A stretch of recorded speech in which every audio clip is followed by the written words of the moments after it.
ચૂંટણી કાર્ડ નહીં હોય તો પણ આ ડોક્યુમેન્ટથી તમે મત કરી શકશો. તમારો મત કિંમતી છે. નમસ્કાર, હું છું આપની સાથે કાવ્યા શાહ અને આપ જોઈ રહ્યા છો ન્યૂ ગુજરાતી ન્યૂઝ.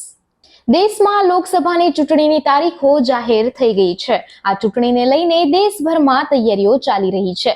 ત્યારે આજે અમે તમને ચૂંટણીમાં મતદાન કરવાને લઈને કેટલીક માહિતી આપવા જઈ રહ્યા છીએ.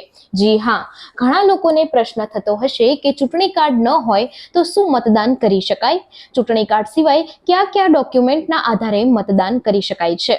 આવા અનેક સવાલો ઊભા થતા હોય છે. ત્યારે આજે અમે તમને આ પ્રશ્નના જવાબ જણાવવા જઈ રહ્યા છીએ.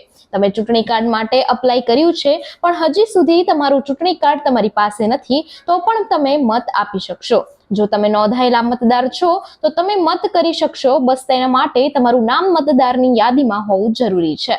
કૌસંબી લોકસભાની ચૂંટણી 20 તારીખે અને પ્રતાપગઢ લોકસભાની ચૂંટણી 25 મેના રોજ યોજાશે અને પરિણામ 4 જૂનના રોજ જાહેર થશે. જો તમારું નામ મતદારની યાદીમાં છે તો તમે બૂથ પર જઈને મતદાન કરી શકો છો.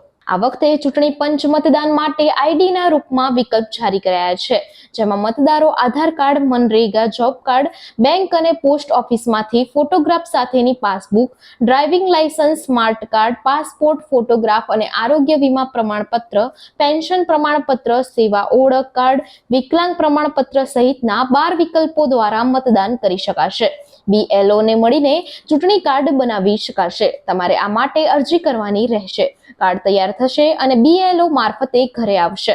નાયબ જિલ્લા ચૂંટણી અધિકારી ત્રિભુવન વિશ્વકર્માએ જણાવ્યું છે કે ચૂંટણી પંચે મતદાન માટે આઈડી સ્વરૂપે 12 વિકલ્પો જારી કર્યા છે, જેમાં Aadhaar card, MNREGA job card, bank અને પોસ્ટ ઓફિસની ફોટો સાથેની પાસબુક વગેરેનો સમાવેશ થાય છે. મતદારોના નામ મતદાર યાદીમાં સામેલ થયા બાદ જ મતદારો મતદાન કરી શકશે.